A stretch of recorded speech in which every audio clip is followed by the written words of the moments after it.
శ్రీమాత్రే నమః. సద్గురు జ్యోతిష్యాలయం వారి యొక్క అక్టోబర్ నెల పూర్తి రాశి ఫలితాలని ద్వాదశ రాశులకి మనం ఇప్పుడు తెలుసుకోబోతున్నాం.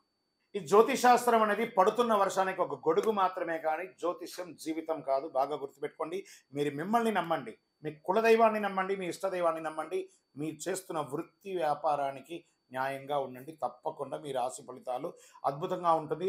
సకల దేవతలు మీకు అనుగ్రహిస్తారు. ఇంకా కొంతమంది లేదండి, కొంచెం మానసికంగా మేము ఒత్తిడిగా ఉన్నాము అనుకున్న వాళ్ళు మీ పరిసర ప్రాంతాల్లో ఉన్నటువంటి సద్గురువుని సంప్రదించి మీ యొక్క జ్యోతిష్యాన్ని తెలుసుకోండి. లేదా మా ద్వారా తెలుసుకోవాలనుకుంటున్నారా, దయచేసి చెప్తున్నాను, అర్ధరాత్రి కాల్ చేయడం మానేయండి.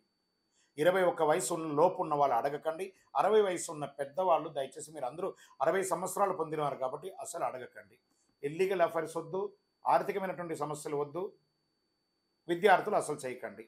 ఎవరు తెలుసుకోవాలి? నాకు వివాహం కావాలి, నాకు వ్యాపారం బాగుందా, ఉద్యోగం బాగుందా, నా కుటుంబం బాగుందా, ఇలాంటి ప్రశ్నలు అడగండి. ఈ నెల అక్టోబర్ నెలలో ఎలా ఉందో ఒక్కొక్కటిగా మనం చూసుకుంటూ వెళ్తాం. జ్యోతిష్ శాస్త్రరీత్యా ద్వాదశ రాశుల్లో ముందుగా మొట్టమొదటిది మేషరాశి.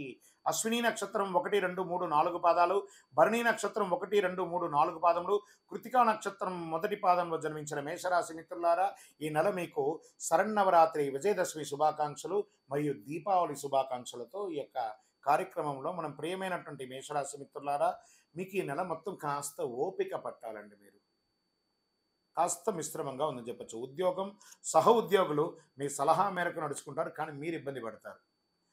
మీరు ఎన్నో రోజులుగా కోరుకుంటున్నటువంటి ట్రాన్స్ఫర్స్ కొంచెం ఆగే అవకాశాలు ఉన్నాయి.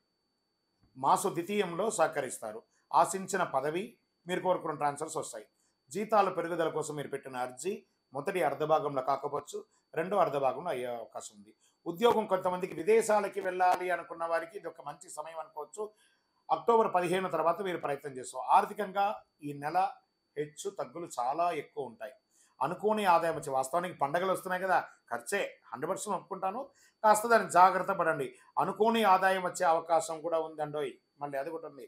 వృత్తి వ్యాపారంలో స్థిరత్వం కలిగి వ్యాపారానికి సంబంధించి పెద్ద పెట్టుబడులకి దూరంగా ఉండండి. న్యూ ఇన్వెస్ట్మెంట్స్కి దూరంగా ఉండండి. దూర ప్రయాణాలు అవకాశం ఉంటే నివారించండి, ఆపుకోండి. భాగస్వామ్యం అంటే పార్ట్నర్షిప్ ఒప్పందాలు కొన్ని రోజులు దూరంగా ఉండండి. ఉద్యోగం చేసే మహిళలకి ఇది ఒక మంచి సమయం చెప్పచ్చు. నెలాఖరులో ఉత్సాహకరంగా ఉంటుంది. తల్లిదండ్రులతో విభేదాలన్నీ కూడా తొలగిపోతాయి. స్వదేశీ ఆస్తికి సంబంధించి ఎన్నో రోజులుగా ఇబ్బంది పడుతున్న ఎన్ఆర్ఐస్కి తొందరపాటు నిర్ణయాలు ఏది తీసుకోకండి. ఇది కొంచెం ఆలస్యమయ్యే అవకాశాలు ఉన్నాయి. భార్యాభర్తల మధ్య మాస ద్వితీయంలో అన్యోన్యత పెరుగుతుంది. సోదరులతో కొన్ని విభేదాలు ఉంటే అవి కూడా తొలగిపోయే అవకాశాలు ఉన్నాయి. కుటుంబంలో శుభకార్యాలకి శ్రీకారం చుడతారు. బంధువులతో సమన్వయం అవుతారు. స్థిరాస్తి పంపకాలు, ధనలాభం ఎందు అనుకూలత ఉంటుంది. దూర ప్రయాణాల్లో వాహనాలు ఇబ్బంది వచ్చే అవకాశాలు ఉన్నాయి, జాగ్రత్త. చోరభయం, వాహనములు పోవట మొదలగు నష్టాలు వచ్చే అవకాశాలు ఉన్నాయి. అధిక శ్రమ ఉంటుంది, ఫలితం తక్కువ ఉంటుంది. ఆరోగ్యం గురించి చాలా జాగ్రత్తగా ఉండాలి. వైద్య చికిత్స చేసుకోవాల్సి వస్తుంది. ఒక శస్త్రచికిత్స కూడా అయ్యే అవకాశాలు ఉన్నాయి.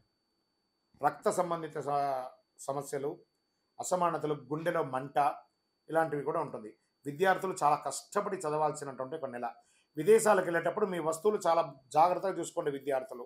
షేర్ మార్కెట్లో ఈ నెల ముట్టుకోకుండా ఉండడమే మంచిది. వ్యవసాయదారులకి చాలా బాగుంటుంది. మీడియా రంగం వారికి మిశ్రమం. ఐటీ రంగం వారికి ప్రెషర్ ప్రెషర్ ప్రెషర్. వివాహం కాని వారికి గెట్ రెడీ. మీకు రాకుమారుడు, మీకు ఒక రారాజు. స్త్రీ పురుషులు ఇరువురికి కూడా రాబోతున్నారు. గట్టిగా ఉండి. రాజకీయ నాయకులు గం గణపతి నమః, సైలెంట్గా ఉండండి. రాజకీయ నాయకులు తస్మాత్ జాగ్రత్త అని కూడా చెప్పచ్చు.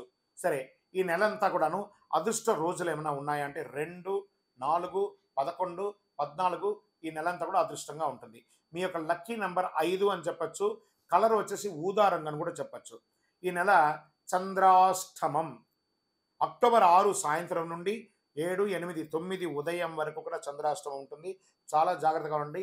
ఈ 2.5 రోజులు మౌనంగా ఉండండి. ఏ విధమైనటువంటి దస్తావేజులు సంతకం పెట్టకండి. ఎవరితో గట్టిగా మాట్లాడకండి. జాగ్రత్తగా ఉండండి. వాహనం నడిపేటప్పుడు కూడా చాలా జాగ్రత్తగా ఉండండి. సరే, చంద్రాష్టమం ఇది. మీకు పరిహారం ఏమైనా ఉందా దీనికంటే? ఆదివారాల్లో సూర్య భగవాన్ని ప్రార్థించండి. గన్నేరు పూలతో పూజించండి. నెయ్యి దీపాన్ని వెలిగించండి. శుక్రవారాల్లో దుర్గాదేవిని పూజించడం చాలా మేలు జరుగుతుంది. మేషరాశి మిత్రులారా, అతి శక్తివంతమైనటువంటి ఈ కరుంగాళి మాలను ధరించండి. సకల అనుగ్రహాలను పొందండి. మీ వయస్సు ఎంత ఉందో అన్ని దీపాలను మీ ఇష్టదైవం, కులదైవం, పరిసర ప్రాంతాల్లో ఉన్న దేవాలయంలో పోయి దీపం వెలిగించండి. ఆయురారోగ్య ఐశ్వర్యాలతో ఉండాలని మనస్ఫూర్తిగా ప్రార్థన చేసుకుంటున్నాను.